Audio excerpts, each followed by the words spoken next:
Hello, hello. Hello from Char. This is a really requested video. Um, for those of you who don't know, we've had a very exciting couple of months. The MSRA is done, interviews are done. If you're not following along on my Instagram, please do. It's a very exciting life. And oh my god, so much has happened. But I did reasonably well in the MSRA. I got 553, which got me through to the interviews for ACCS and radiology, which were my two choices. It got me through to ophthalmology as well, but I didn't want to do ophthalmology. I don't know why I applied. But yeah, turned down the interview for it. But anyway, good score, got me through to a lot of interviews. And a lot of you have requested a video on how to study and the resources and stuff. A lot of you requested the resources, but the point is everyone uses the same shit. So if you're going to use the same shit, it's not about what you're using, it's how you do it. So this is the in-depth part 1 training series, the shithole that training has been. Well, getting into training has been. So welcome to part 1. Ignore the mess. I'm going on holiday. There's a lot of crap in the background. But we're going to start with the MSRA. Part 2 is going to be interview, and part 3 is going to be portfolio. MSRA, I'm starting with the MSRA because it's common for all specialties, and the logic being that you can start on the MSRA while you do your portfolio stuff. So let's start with the MSRA. Before I start, couple of caveats. Number one, I had a couple of privileges that I'm going to address that not everyone might have. So I did take the exam before. I moved to the UK in September end, and then the last January exam I'd taken it, mostly because my mom wanted me to. I was not keen, but I had nothing else to do. So I studied just because I like studying a little bit, and then they told me I couldn't sit the exam. So I was like, oh well, fuck it, I'm gonna go on holiday. So the month before the exam, I went on holiday, and then the day before the exam, I remember I was getting drunk. So yeah, I did the exam last time. I got 508 from what I remember. That was without actually studying the month before. All the studying I'd done was in my pre-employment just because I had nothing else to do. So yeah, so I had to go from 508. So that's given me a basic benchmark of how much I need to improve. So last year the radiology cutoff was 540, 45-ish, somewhere around that.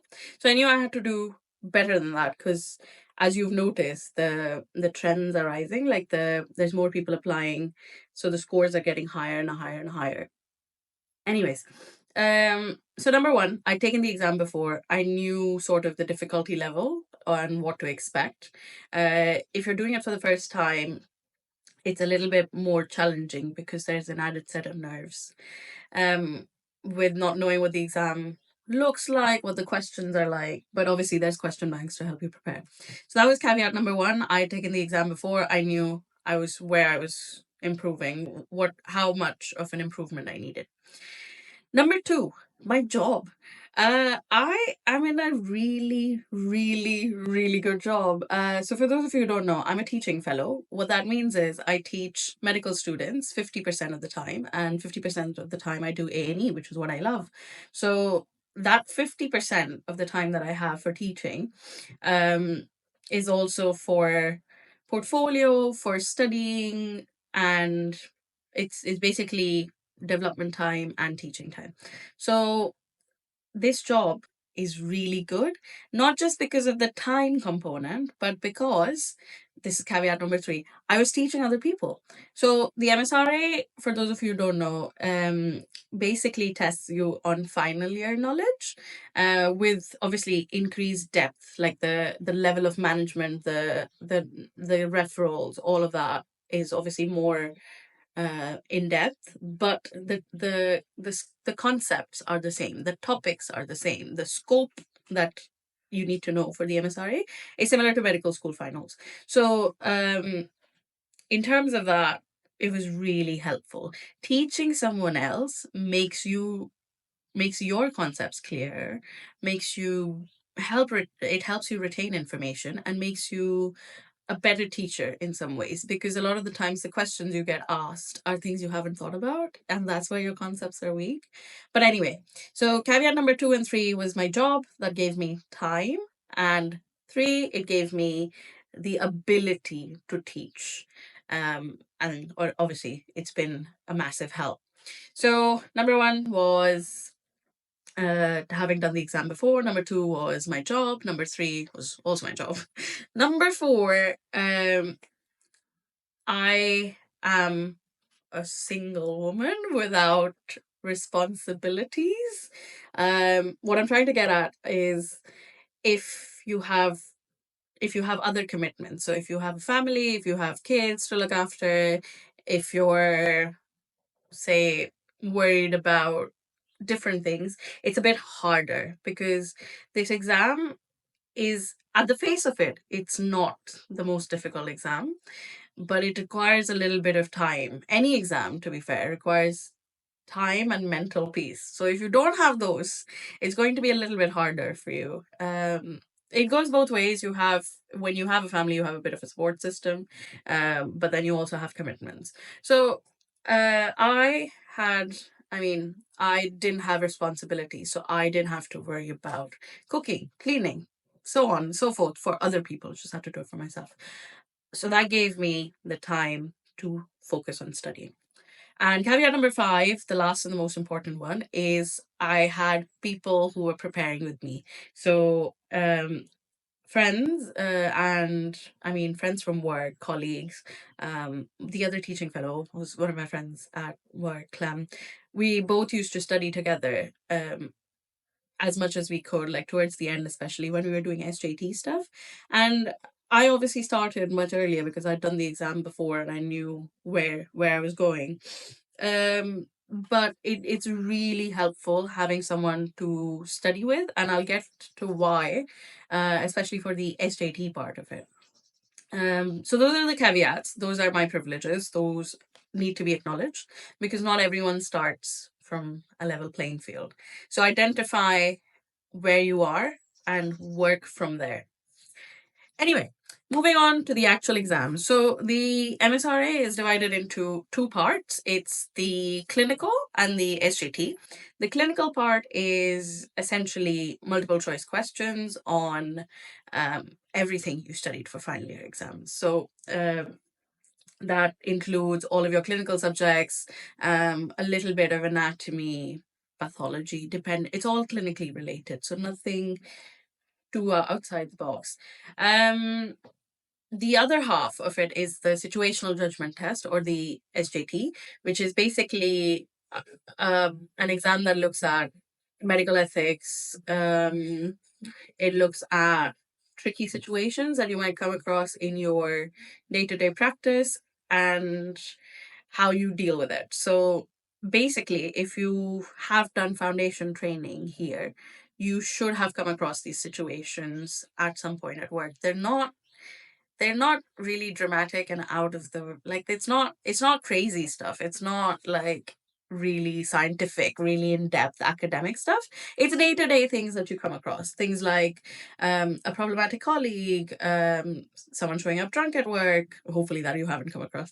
But my point being, it's daily situations, and it wants you to think of how you'd approach it and what might be the best way to do so. um some people would have done the SJT before. It used to be how people got into foundation training after completing medical school in the UK, until it was removed and they randomized the system. So, for instance, between me and Clem had done the SJT for FY2 standalone training. So she had a little bit of experience coming from there. For me, I had never done a situational judgment test before, so I was sort of starting from scratch. So I guess in hindsight, taking the exam last time was really helpful, because it gave me an idea of the difficulty level of the questions. Okay, so that's 50-50 of the exam, clinical, SJT, and that's about it. It's not that complicated in terms of the structure of the exam. Um, I will put in details so you can look at the number of questions, the time you have for each of the questions. I think it's about 180 questions. Don't quote me on that. No, I don't think it's 180. Don't quote me on any of that. I will put it in the description. So more details about the structure of the exam will be in the description below. Coming to part one. So clinical. This is 50% of your exam. And this is where you can score. Because for all of us, we're practicing clinicians, right? We see these conditions day in and day out. But the only caveat is if you're not in a wide specialty. So I was in A&E. I see medicine, surgery, gynae, peds, everything, right? Which is essentially what the paper is. It's all of your clinical stuff. If you've only done, if you're doing it for the first time, if you're coming straight out of F2, if you've only done, say, vascular surgery, TNO, and an A&E 4 months, you're going to forget things like pediatrics, things like internal medicine, if you haven't had any medicine jobs in the past year. So be cognizant of the things you need to work on. For me, the things I'd forgotten were obviously like milestones, developmental milestones, and like vaccinations, contraception. These are asked so frequently, and you really need to know it. But yeah, so depending on the jobs you've had and depending on what you've been doing. So if you've been, say, if you're applying for the second or third time and you've only been a medicine SHO, you need to know the surgery bit. You can't just rely on your clinical knowledge, which is why this is where you can score the marks if you study. uh, so don't take it lightly. Coming to the time frame. So I'd done, so whenever I'm studying for an exam, I do like a lot of research about it. I go on YouTube, I go on Google, I go on Reddit, and I read. This puts you in a really good position to make a strategy. So I think I saw a video by, it was, I think, one of the radiology videos where the guy was like, I started studying 6 months in advance. And he didn't really, he said, oh, I needed to get a good score. I followed that. I started studying 6 months in advance. And by that, I mean, I opened the book and I started the question banks and stuff like that. The reason why you need to start early is not because it guarantees a good score. I could have, when I came out of the exam, when you come out of the exam, you think it's shit because all I could remember were the things that went wrong. And I realized I could have been studying for a year or I could have studied for 2 weeks. It felt like it was shit. Anyways, the reason why you need to start 6 months in advance is not because it gives you an advantage. It's because um, life will happen.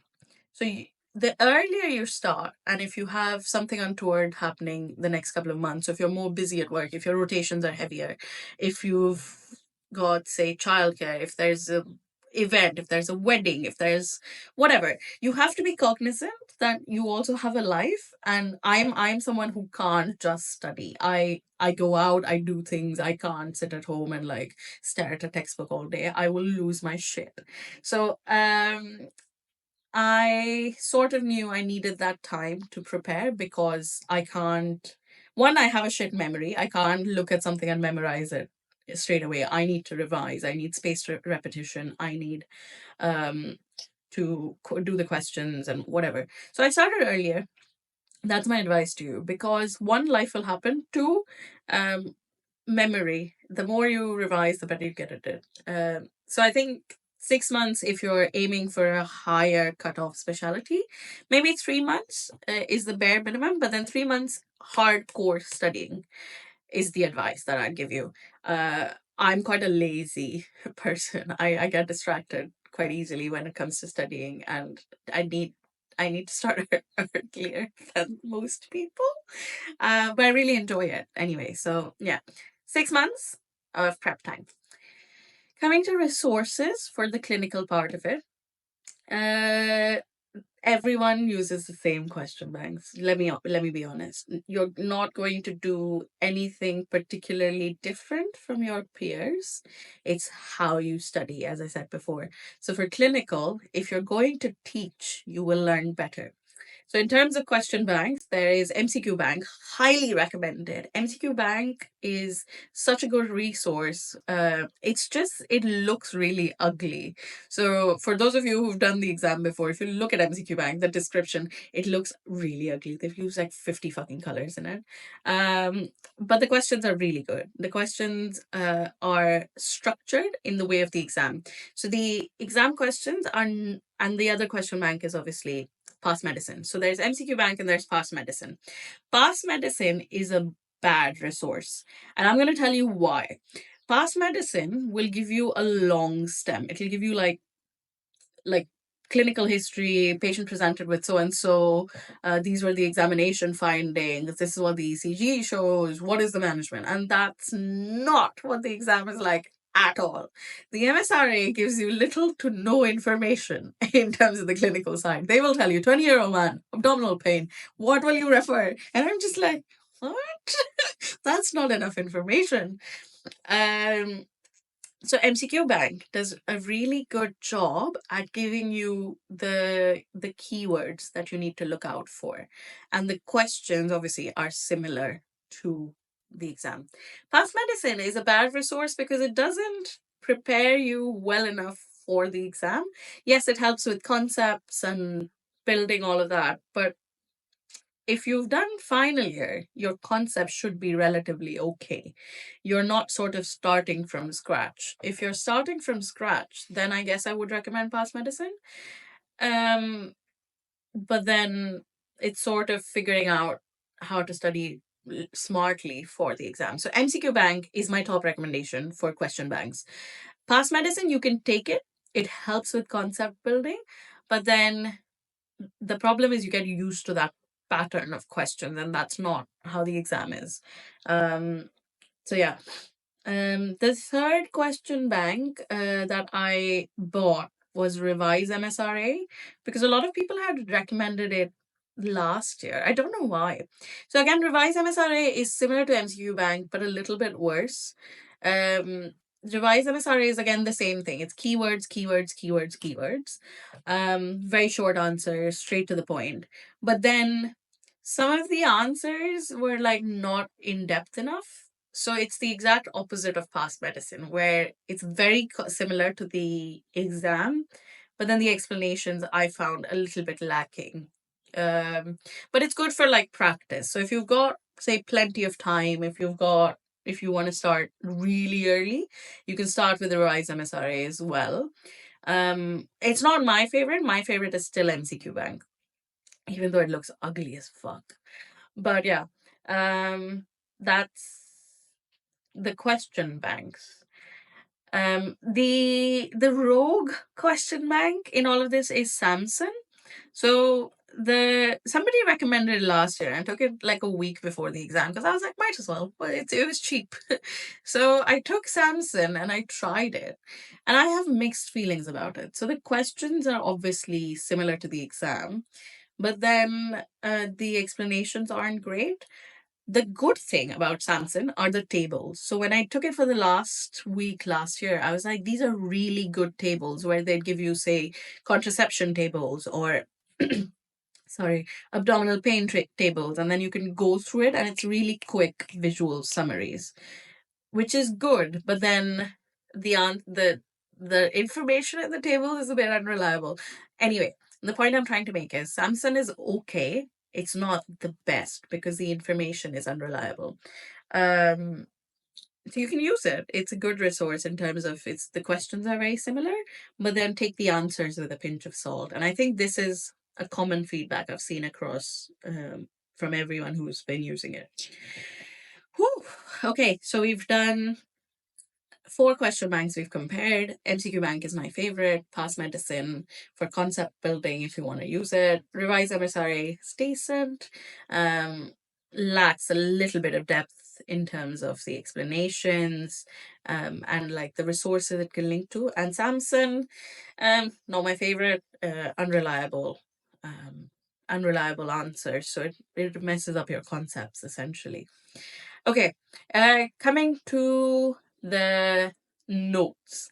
So notes for I'm someone who likes notes, who makes notes, who needs to consolidate. So as I said, my memory is not the best. So I need to consolidate a large amount of information into easy to read, rapid revision notes.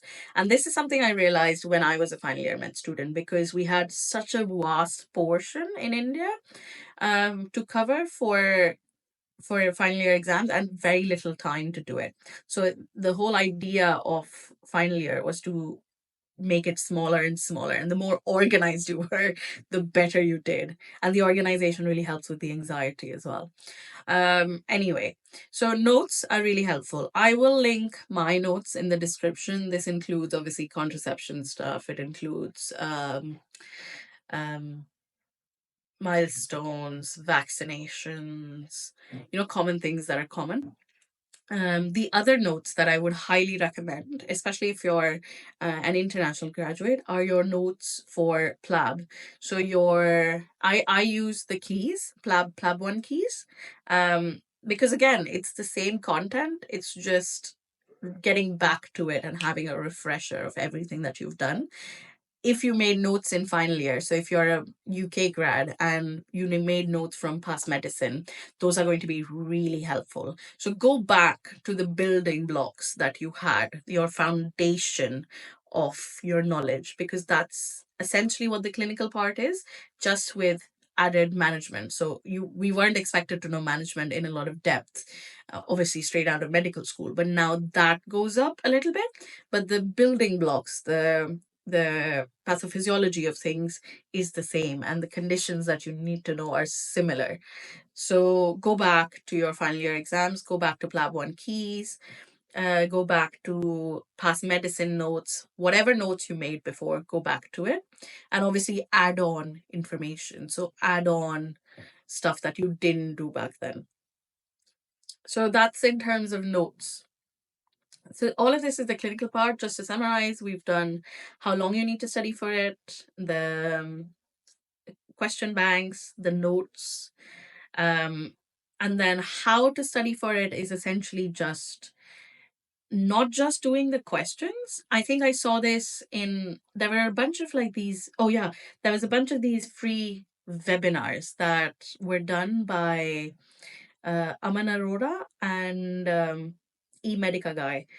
These were like free, anyone could sign up, and these are really helpful. Clem and I helped each other out with this. She saw one, I saw one, and then I would just make notes from it.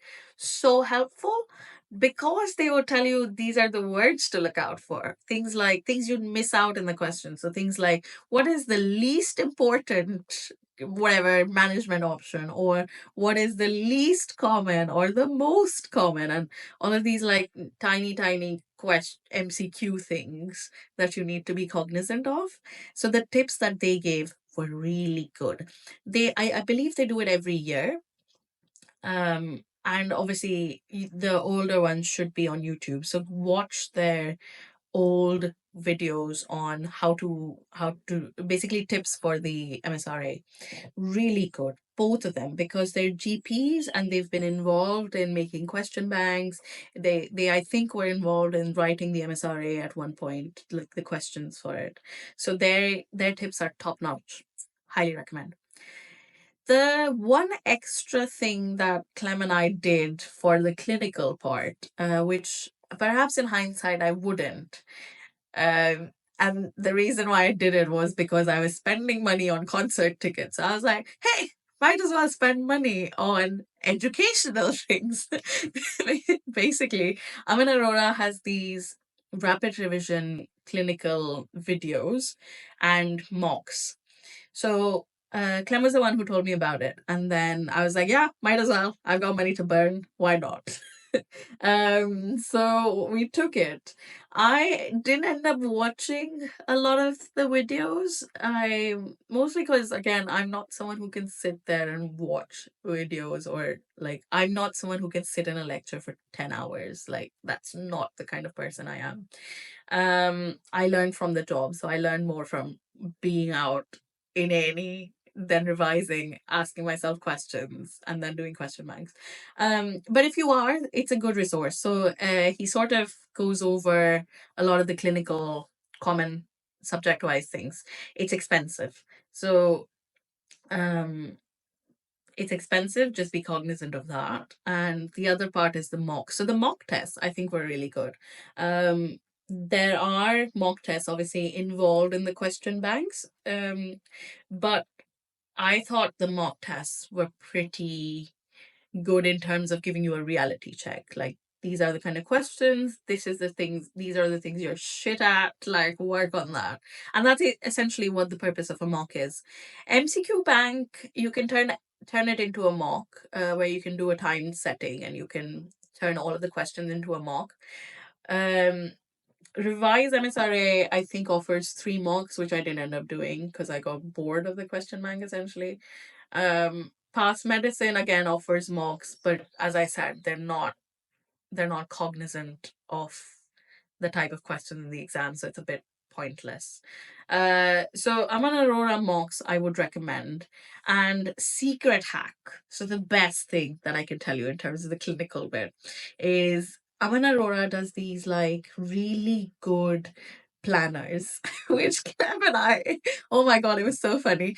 We started, I think, from like the 180-day planner, where he sort of breaks down the topics that you need to do every day. It's really good if you're an organized person and if you can stick to a schedule. Clem and I thought about it. I remember we sort of started with like, I think 180 days and 90 days, and then the last 28-day planner. We were just so bad at sticking to it, mostly because obviously we had clinical shifts, we had teaching commitments, and all of the stuff to do. So it was really hard to stick to it, but it's a really good resource. Like, if you've been following me, when I was preparing for the MSRA, it was up on my court board, and I could visually see this is the shit I need to study. So it's really helpful. If you're someone who can stick to a schedule as well, do it. So good. So yeah. So we've done, summarizing again. We've done how long to study, question banks, notes, mocks, videos, and planners. Other than that, it's obviously having someone to prep with. So I keep talking about Clem is because we went through this process kind of together. It's a really crappy process studying the same clinical stuff that you kind of already know. It gets a bit dull. So find a friend, make friends online.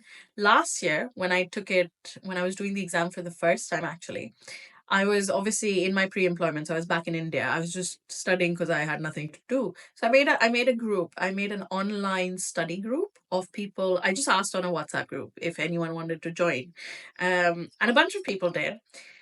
Not everyone was active. There were like 3 of us who were active all the time, looking to like practice and stuff. And a friend of mine, and a friend from that group, the 3 of us, she actually got into radiology last year, and I got in this year. So the point I'm trying to make is, it doesn't have to be someone in real life. If you know nobody else around you is preparing for the exam, make an online study group.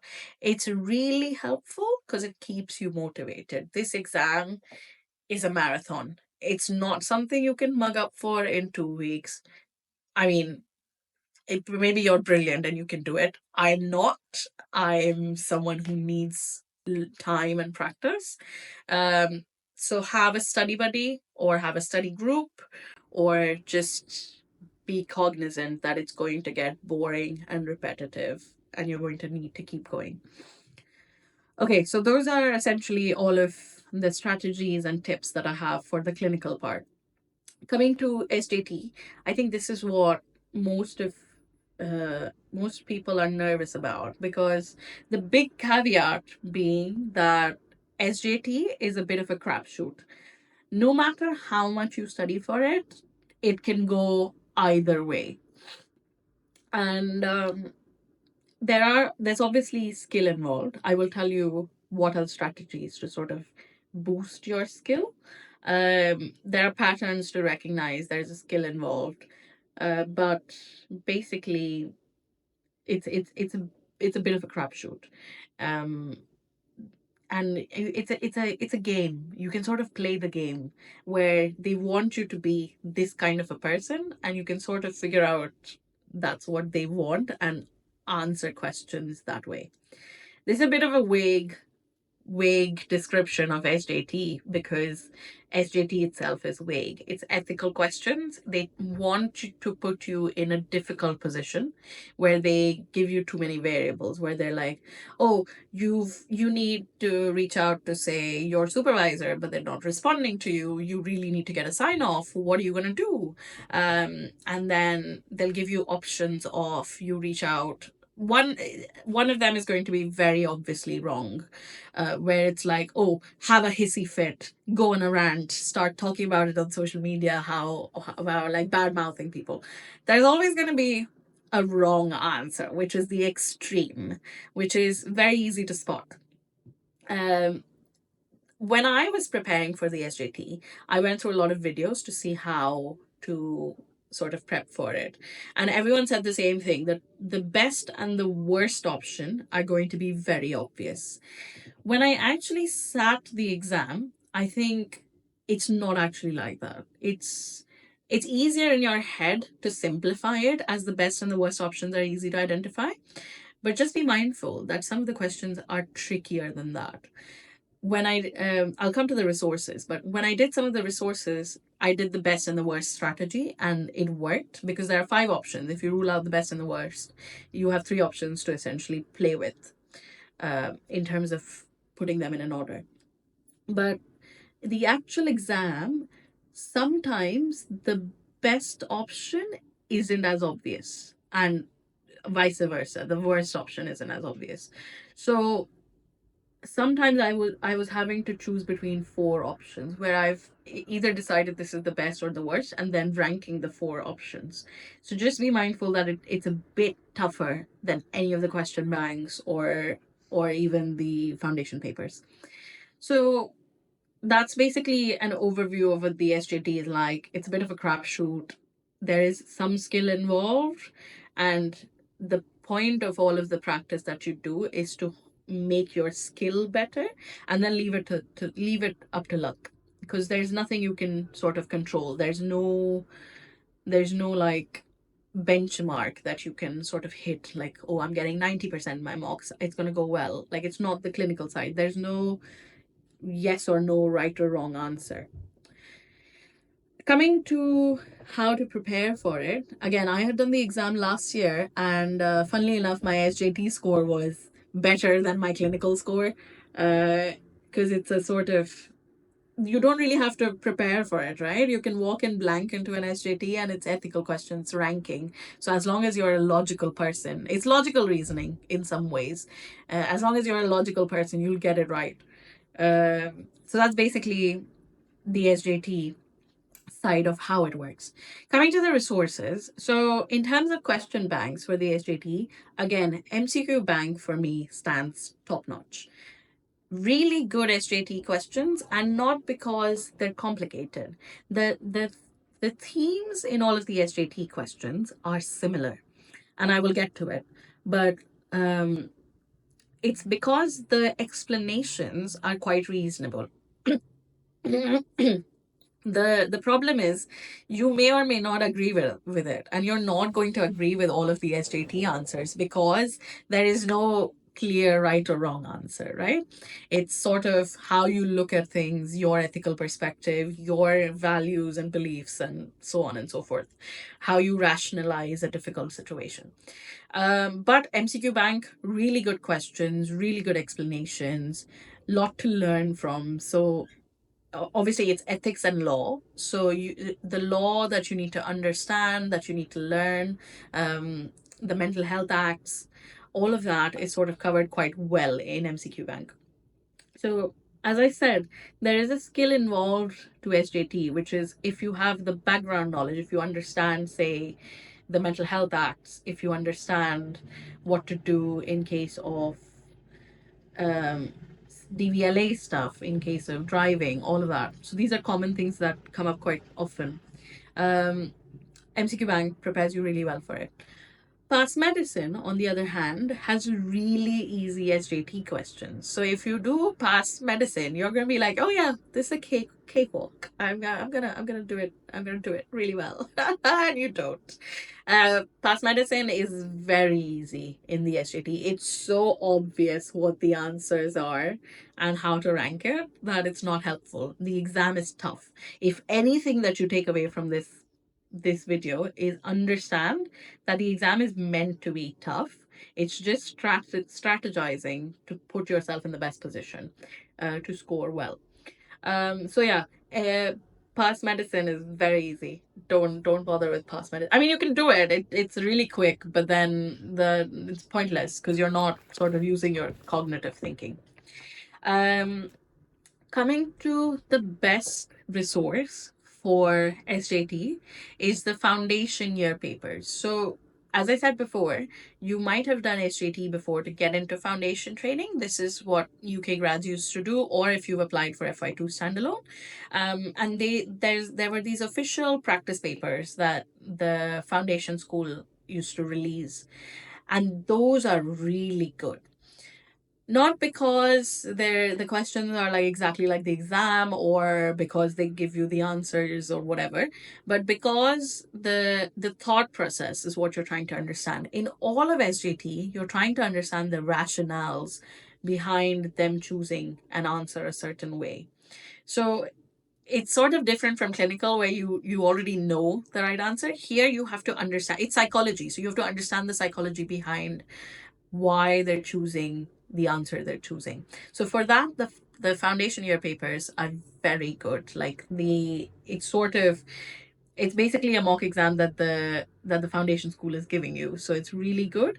Doing those is very beneficial. Coming to the background theory. So like I told you, there's ethics and law, and there's common themes that come up in the SJT. You can learn it from the question banks if you're that kind of a learner. So I'm not, I can add on to the depth to my baseline knowledge from a question bank, but I can't study solely from a question bank. That's not how my brain works. I need some context to what I'm studying. That is why I read a textbook or I read notes or something, and I build on that with the question banks. So for SJT, this I feel like a makeup influencer. This book, you see it's 50p. I found it in my library. My library is so good. This book I found, they were getting rid of like old editions, so I just picked it up. It's called SJT at a Glance. Oh yeah, and it has like some of my notes in it. I will link all the notes below. But yeah, so and you can see what I've done. So sorry, there's lighting it, but these are sort of post-it notes from all the questions that I did and what I was trying to learn from it. So this book it looks really childish, but it's so fucking good. Like it covers like DVLA, it covers like teamwork, effective teamwork.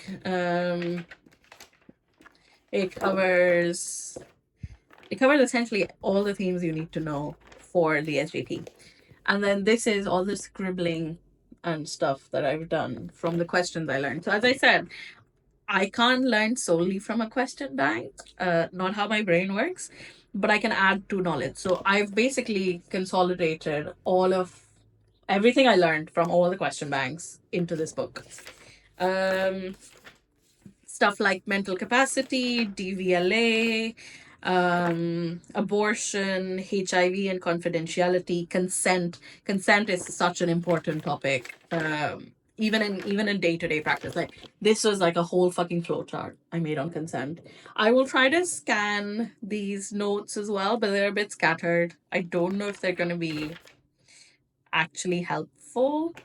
But if you want to put a comment below, and if enough people comment, I will scan this entire book. I will scan all of my notes, and I will put it on a Google Drive. But yeah, if you can get this from your library, get it. If you want to buy it, do buy it. This is like the best money's worth of 50p I have spent in my life. But yeah, it's a really good resource. It's got like some of it is like storytelling. It's like they talk to actual F1s and F2s, and it's really cute. The pictures are nice. If you can't, if you haven't, I'm basically a toddler. I like books with pictures. But yeah, really good, especially when you're bored and you're tired of the clinical bit. Switch over, read this. Really nice. Um, some of the other books that are recommended are the Oxford Assess and Progress Situational Judgment Test. I bought it right after I did the MSRA last year. I just bought it because I was like, I'll buy everything anyone recommends. So I found it on Vinted. I bought it for like this and another book. I got it for like £2. But do that, buy buy old books. Don't spend too much money on books. But yeah, I bought it and I did it. I did the questions, like you can see I've marked the answers and stuff. I did the questions back then. So I did it like a while ago and I didn't go back to it. I don't know why. I just didn't end up going back to the book because I was like, I really liked this one, and I was doing the questions from MCQ Bank and all of the question banks. So I just added on to this. I thought this would be my primary resource because everyone recommends this. Like all of the YouTube videos I've watched for SJT, for F2 standalone SJT recommend this. It's really good. I'm not gonna say it's not. It's just the level of questions are for obviously getting into foundation training, so they're a little bit simple. This basically helped me consolidate all of my theory, which I prefer because I could then build on it for more complex questions. So yeah. Um these are some of the books. And a couple of additional books. This one again, this and the Oxford one I got as a bundle on Vinted. Just buy secondhand books, guys, on eBay or Vinted. Don't spend like £20 on books. It's ridiculous. Or library. Go to your library. That's my advice. But yeah, I bought this as well. I did the questions like ages ago. Never went back to it because again, felt they were a bit simple. Which it's the same concepts that they're trying to teach you that are in this. Um, so if you want more practice, you can get these. But if you just want core concepts that you need to learn to build on, this is highly recommended.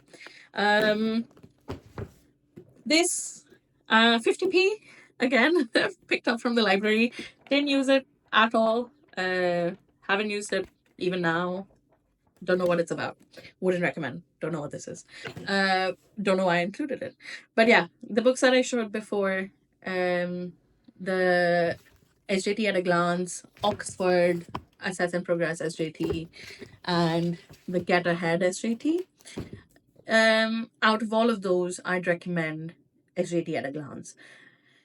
The reason, or there's another reason why, is because you can sort of over prepare for an SJT. So how we sort of prepared for SJT was I would just go to Clem's house and then we would go through the foundation papers, write the answers, do it ourselves first, and then discuss every question. Like we'd write answers like this is the order I would put for one of the questions, and then we would discuss, oh, what have we gotten it right? Have we gotten it wrong? What was your thought process if you got it wrong? What was mine? Um so yeah, for SJT, you really need to prepare with someone. For clinical, even if you don't prepare with someone, it's sort of memorizing and spaced repetition and getting better at knowing the clinical bits. For SJT, you really need to have someone to prepare with. Because again, it's psychology, it's understanding thought processes, and nobody can teach you that if you're just looking at a question bank, right? It's about discussing and figuring out what's right, what's wrong, what are the concepts that they're trying to teach us. So yeah, have someone to prepare with. But for SJT, I wouldn't recommend spending too long because you can sort of mess up SJT if you prepare too much. And that's the exact opposite of how clinical works. So when you start preparing 6 months in advance, start with clinical, never start with SJT. Because again, as you can see, when I first picked up the books, I did it and I never went back to it. And for SJT, you can sort of over prepare where if you start overthinking a question, like obvious answers will go wrong. Where, like what I said before, when an option is obviously wrong, but then if you keep thinking, but what if they're trying to trick me? Or what if, like, what if?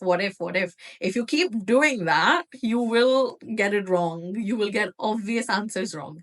Um, so don't do that. So don't over prepare for SJT. For SJT, I think reasonably, I'd recommend 2 months with like a full time job. If you're just if you have days off, if you're not really like if you're not working, then if you're maybe like a locum or whatever, or you're just not working, I would recommend maybe 1 month for SJT, not more than that, because you're sort of going to like psych yourself out of it. It's just again hard to explain, but you'll notice it yourself, where you're starting to get answers wrong that you should have gotten right. Okay, so I've yapped a lot. I'll just summarize the SJT bit again. SJT is a bit of a crapshoot, but there is some skill involved. There are core concepts that they want you to know. All of that you can learn from the book the SJT at a glance, as a good resource, as a building block, as a starting point. Add on to those concepts from question banks and foundation papers. So the question bank I would strongly recommend is MCQ Bank, and the foundation papers, obviously. For SJT, most of all, have someone to study with. It's psychology, it's understanding thought processes. You can't do it sitting alone, staring at the walls. You really can't. Um, that's about it for SJT.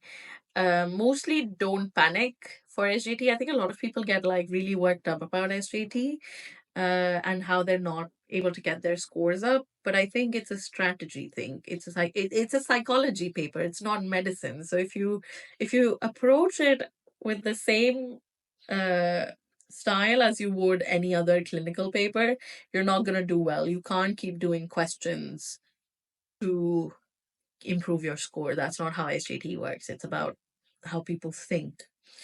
Um so that's sort of clinical SJT and an overview of the MSRA. And that's my strategies for success.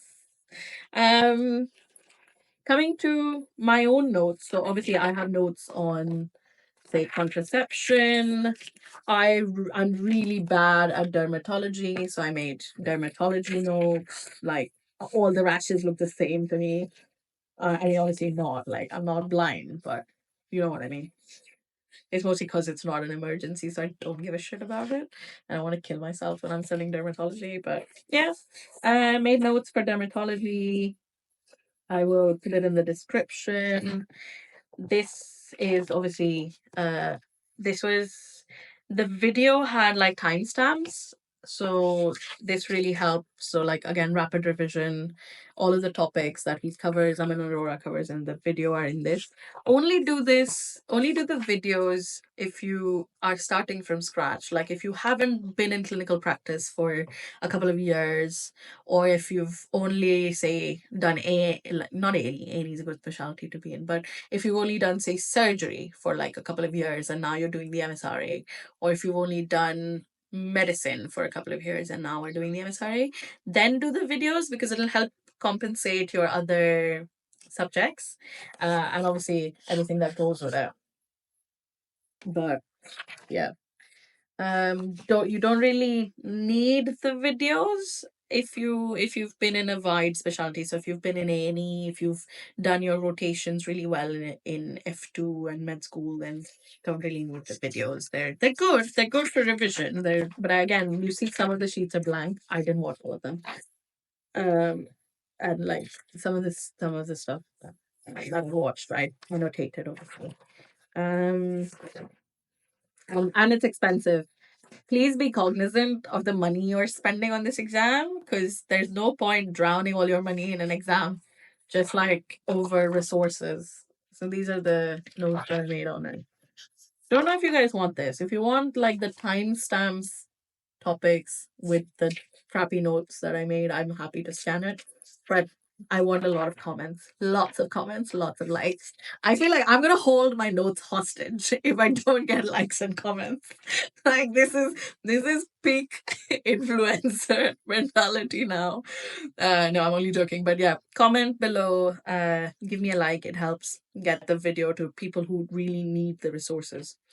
Um, Again, Revise MSRA had this really good like tips for the SJT. This was the really good bit of Revise MSRA. So they gave about like 11 tips about, again, these are like the core concepts for the SJT. So recognizing the problem, being empathetic, prioritizing patient safety, being a supportive colleague, x-rays, all of that, like imaging. So these tips are really good, and then I just added stuff on. Again, these are concepts, so things I've written are: always talk to the patient directly rather than the relative, keeping in mind autonomy and maintaining patient confidentiality. Like, these are like common things that they're trying to teach you, which are again also in this. So I feel like I'm really gonna boost their sales and I should get a commission. But this is really good series. They obviously have other books in this series which I really like as well. Maybe it's just because I have a short attention span. But yeah, really good for concepts. So yeah, that's it for everything I did for the MSRA. I got a relatively good score. I didn't get like a brilliant score. I didn't get like 600 plus, but honestly, I don't care. I don't care. I was like going for concerts. I was partying with my friends. We did New Year's Eve, getting drunk in Brighton. Like, I'm not someone I'm honestly not someone who gives a shit that much. I like to go out. I like to party. I like having a life. If you are, feel free to sit in a room and study by yourself, but it's not going to be helpful for this exam. So yeah, that's it. If you have questions about the exam, any of the other resources, put in the description. If your people comment in the thing, give us your notes or something to do with notes. Just put notes. I'm happy to have like 10,000 comments saying notes. Or notes, yay. Make it creative, and then I will do the effort of scanning my notes, and hopefully you can understand my handwriting. But yeah, obviously the ones I've already made, I will put straight away in the description. All the things that I've handwritten, I will have to scan, so you have to comment for it. And yeah, like, share, subscribe, tell other people who are struggling, help each other. If you're taking away anything from this exam, from this video, is you cannot do this exam in isolation. Do it with a friend, do it with a few friends, do it with a group of people, do it. This is an exam that needs a village to raise you to be able to do well. But yeah, that's about it. Those are all my resources tips. And if you have any questions, you can obviously put in the comments or reach out on my Instagram. If you follow me on Instagram, I reply a lot quicker. And then if you have a very specific question, just reach out on my Instagram, because I can give you more targeted advice, which I think is more beneficial than the generic advice I'm giving in a video. But yeah, all the best. You are all really smart people. It's just don't panic, make a strategy, and you will do really well in the exam. All the best.